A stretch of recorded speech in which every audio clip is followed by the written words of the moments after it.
¿Qué harías si en la noche más fría del año tu perro te obligara a salir a la ventisca? Te adentrarías en un bosque donde el viento aúlla como un lobo y cada sombra parece una amenaza. Para Julián, un viejo guardabosques solitario, esa decisión lo llevó a encontrar a una niña, un pequeño ángel de mejillas heladas y ojos vacíos. Pero el verdadero frío no estaba en la nieve, estaba en el corazón de su familia, un secreto tan oscuro y doloroso que amenazaba con destruirlos a todos. Prepárate para una historia que te helará la sangre y te hará preguntarte sobre los lazos que nos unen y el dolor que nos puede separar. En lo más profundo de los picos de Europa, donde las aldeas se aferran a las montañas como lapas a una roca, vivía Julián. Su cabaña de piedra y madera era su castillo, y el bosque, su reino. Años como guardabosques le habían enseñado a leer el viento y a entender el silencio de los árboles. Su única compañía era Sombra, un mastín leal de mirada sabia. Lejos de allí, en un valle cercano, la familia de Marcos luchaba su propia batalla silenciosa. Él, un hombre viudo que encontró un nuevo amor. Su hija mayor, Sofía, una adolescente que cargaba con el peso de no sentirse querida. Y la pequeña Lucía, una niña atrapada en una enfermedad que la aislaba del mundo. Un frágil equilibrio que estaba a punto de hacerse añicos en la noche más implacable del invierno. La chimenea crepitaba, lanzando sombras danzantes sobre las paredes de piedra de la cabaña. Julián se disponía a entregarse al sueño, arrullado por el silbido del viento que azotaba los postigos. Pero Sombra, su viejo mastín, no estaba tranquilo. El perro, normalmente una montaña de pelo inmóvil junto al fuego, se paseaba inquieto desde la puerta hasta su amo. Sus gemidos eran bajos, casi un ruego. Julián intentó calmarlo con una caricia en el lomo, pero el animal no cedió. Apoyó sus enormes patas en las rodillas del hombre y lo miró fijamente, con una inteligencia casi humana en sus ojos ambarinos. No era un ladrido de alerta por un animal salvaje, era algo más, una urgencia, una desesperación que se filtró bajo la piel de Julián y le erizó el vello de la nuca.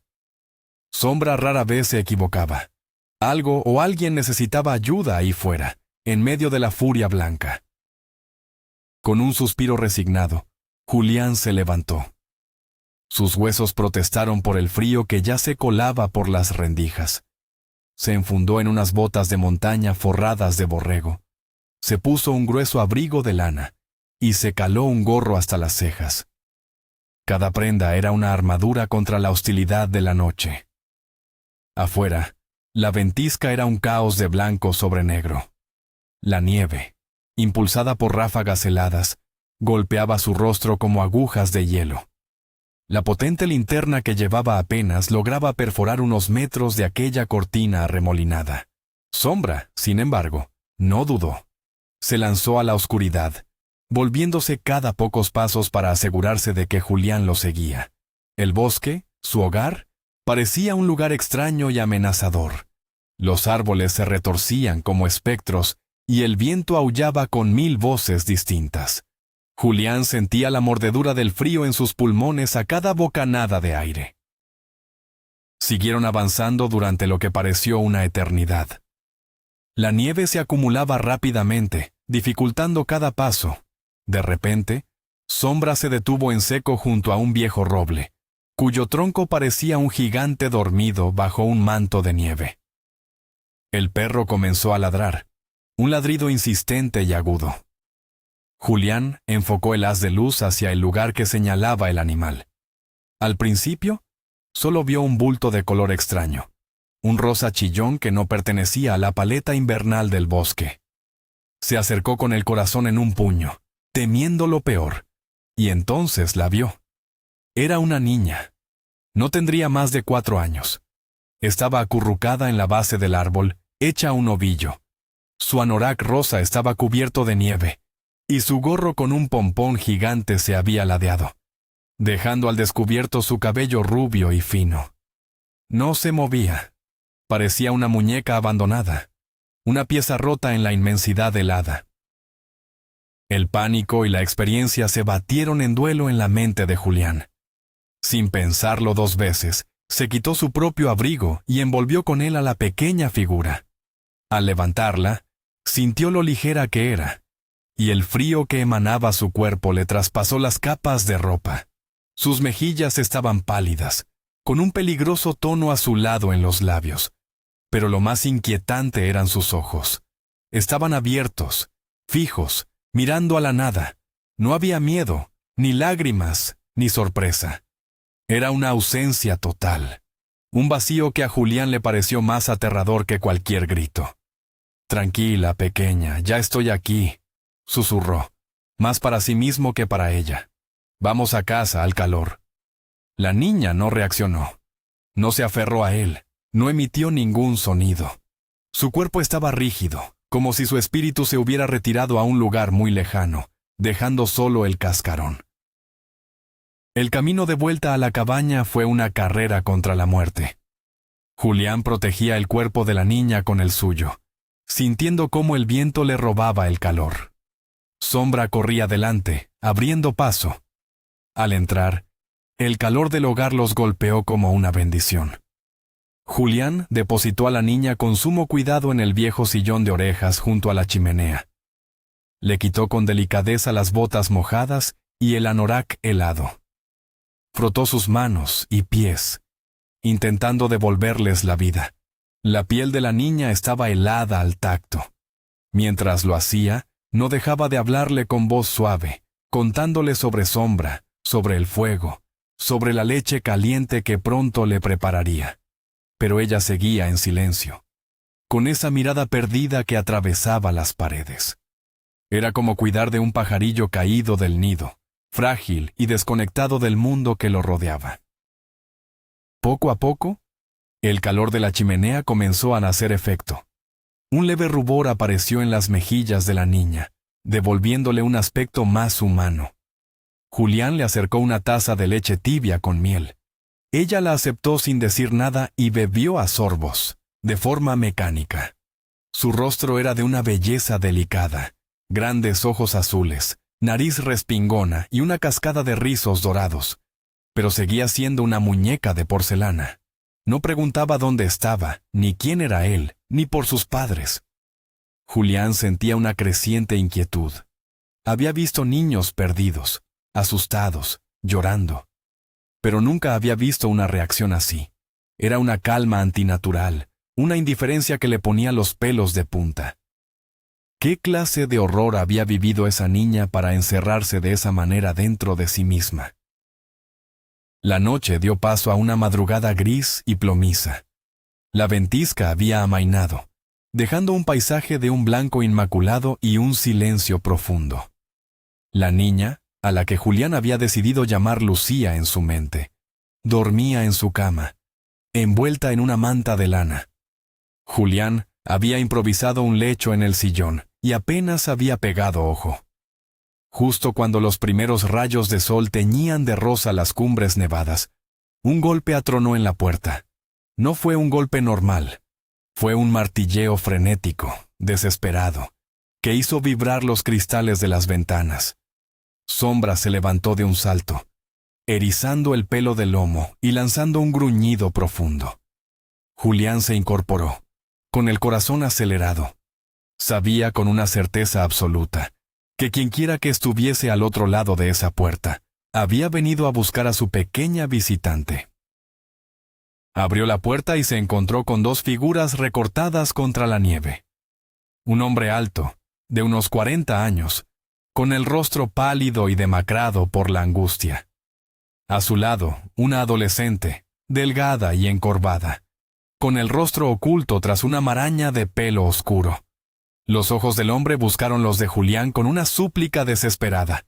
«Buscamos a una niña», dijo con la voz rota. «Se ha perdido. Por favor, ¿la ha visto?»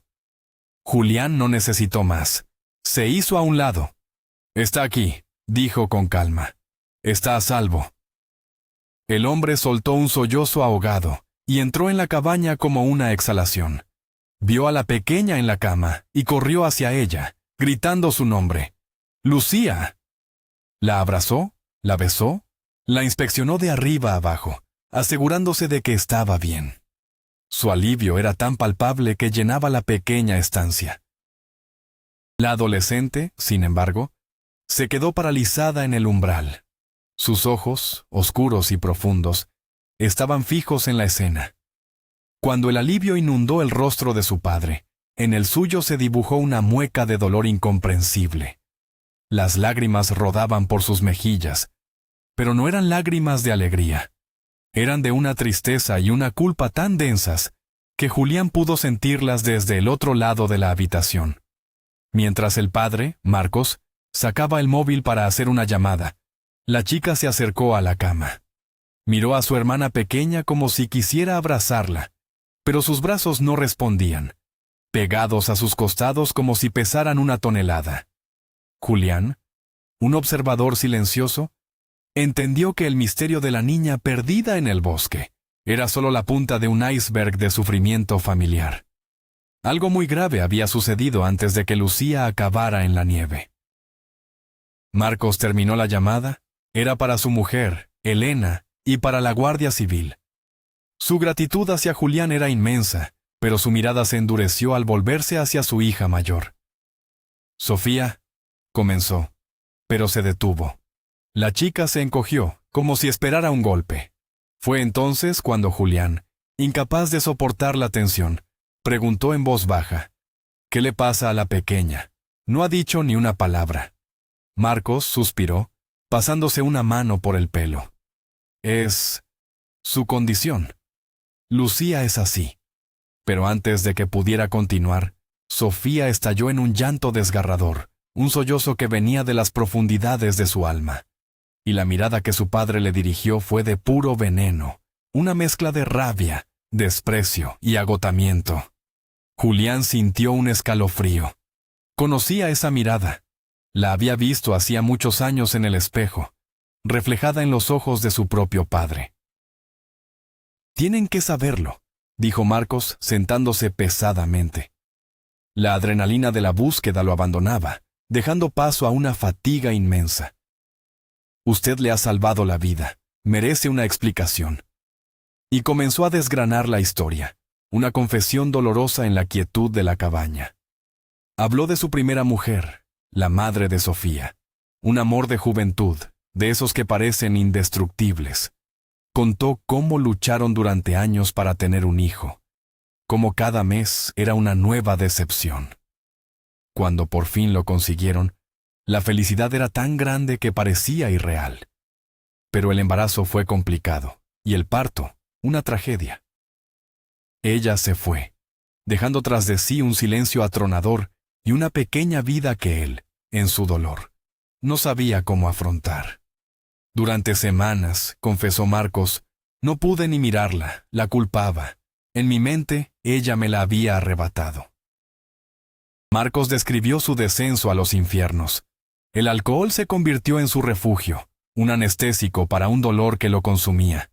La granja se deterioraba, los animales sufrían, y la pequeña Sofía era cuidada por abuelos y vecinos. Se estaba perdiendo a sí mismo y a su hija. Hasta que una noche, su difunta esposa se le apareció en sueños. No fue una pesadilla, sino una visita serena. Le dijo que su tiempo no había llegado, que tenía una misión. «Cuídala, Marcos. Nuestra Sofía te necesita».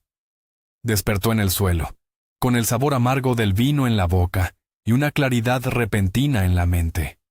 Por primera vez, sintió una punzada de amor y protección por esa niña que era un pedazo de ella. Al día siguiente, fue a buscarla. La tomó en brazos y al ver sus propios ojos reflejados en los de su hija, juró que nunca más la abandonaría. Los años que siguieron fueron buenos. Padre e hija solos contra el mundo. Eran un equipo. Él trabajaba la tierra y ella crecía, convirtiéndose en una niña inteligente y alegre, la viva imagen de su madre. Pero compaginar la granja con la crianza de una niña era una tarea titánica. Un día, agotado, decidió contratar a alguien que le ayudara en casa.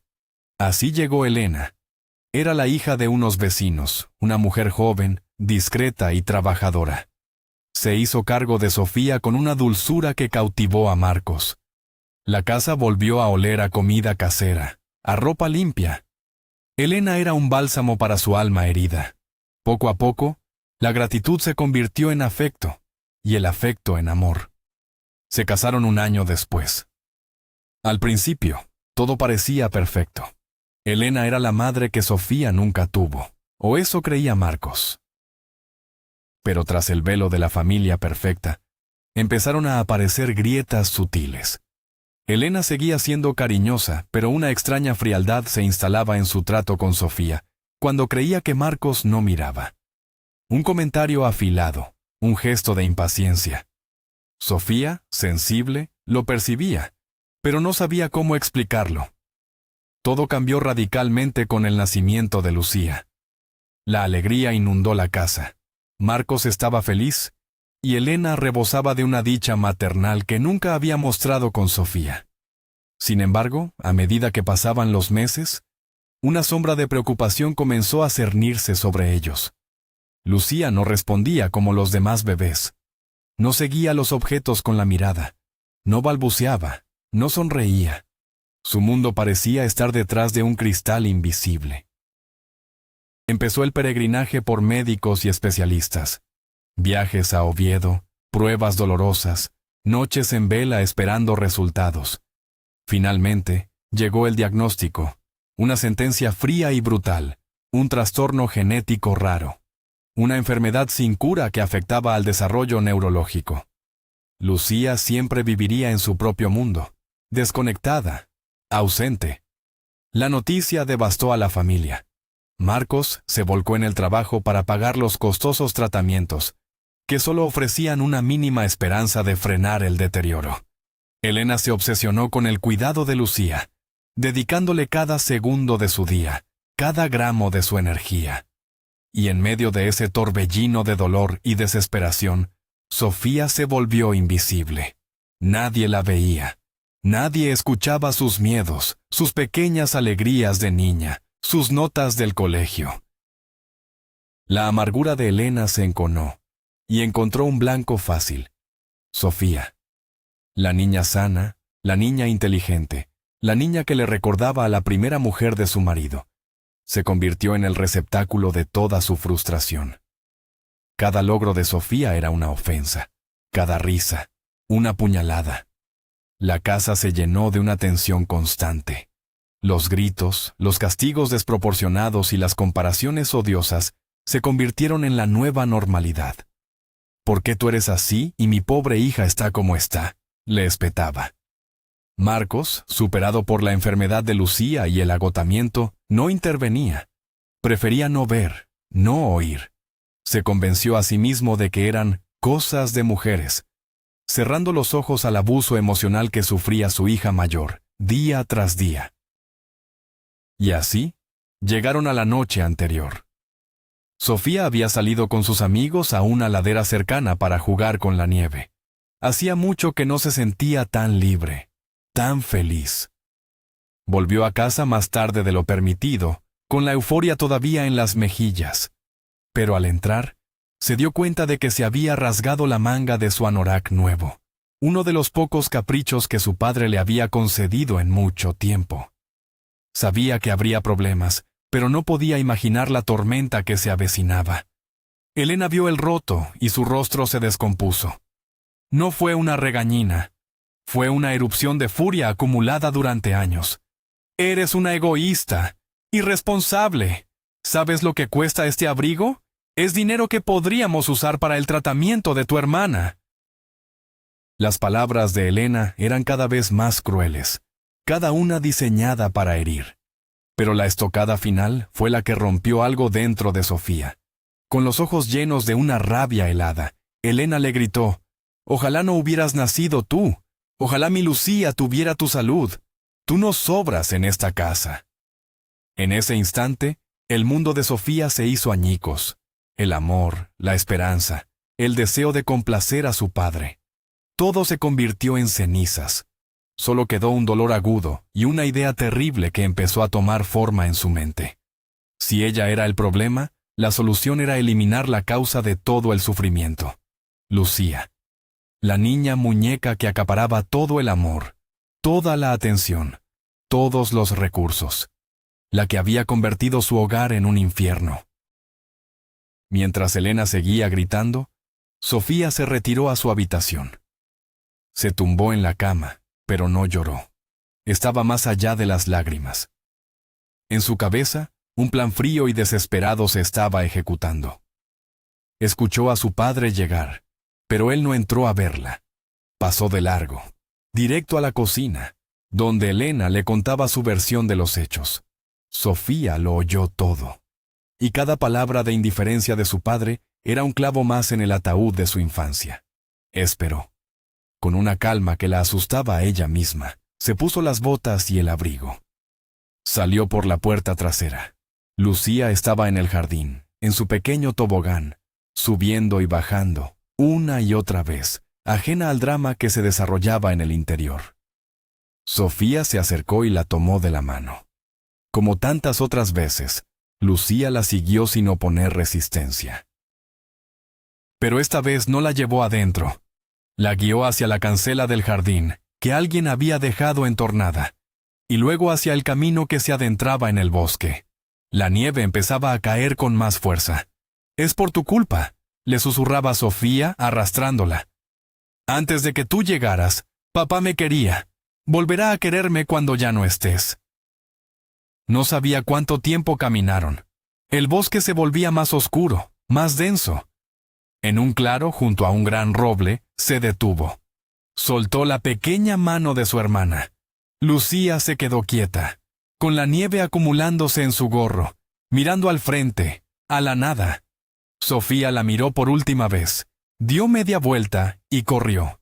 Corrió sin mirar atrás, con el sonido de sus propios sollozos ahogados por el viento, dejando a su hermana pequeña a merced de la noche y de la tormenta. Volvió a casa por la misma puerta trasera, subió a su cuarto y se metió en la cama, temblando de frío y de horror por lo que acababa de hacer. Escuchó cómo, una hora más tarde, su padre salía a buscar a Lucía. Oyó su grito de pánico al no encontrarla. El caos se desató. Llamadas, vecinos con linternas, el sonido lejano de las sirenas. Y ella, acurrucada bajo las mantas, fingiendo dormir, escuchando la destrucción que había provocado. Una parte de ella sentía un terror abrumador y un arrepentimiento que la ahogaba. Pero otra parte, una parte oscura y herida, se aferraba a la idea de que, quizá, solo quizá, a la mañana siguiente, su padre volvería a ser solo para ella. No pudo dormir. Cada aullido del viento parecía el lamento de su hermana. Al amanecer, la puerta de su habitación se abrió de golpe. Era Elena, con el rostro desencajado por el insomnio y la histeria. «¿Dónde está?», le gritó, zarandeándola. «Tú lo sabes. Dime qué le has hecho».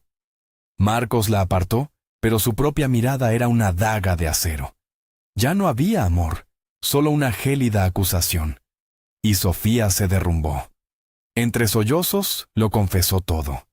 El recuerdo del sonido de la bofetada de su padre, seco y brutal, todavía le ardía en la mejilla. Pero lo que más le dolió fue la mirada de absoluto desprecio que le dedicó. En ese momento, Sofía supo que había perdido a su padre para siempre. Y fue él quien la obligó a vestirse y a guiarlo hasta el lugar donde había abandonado a Lucía.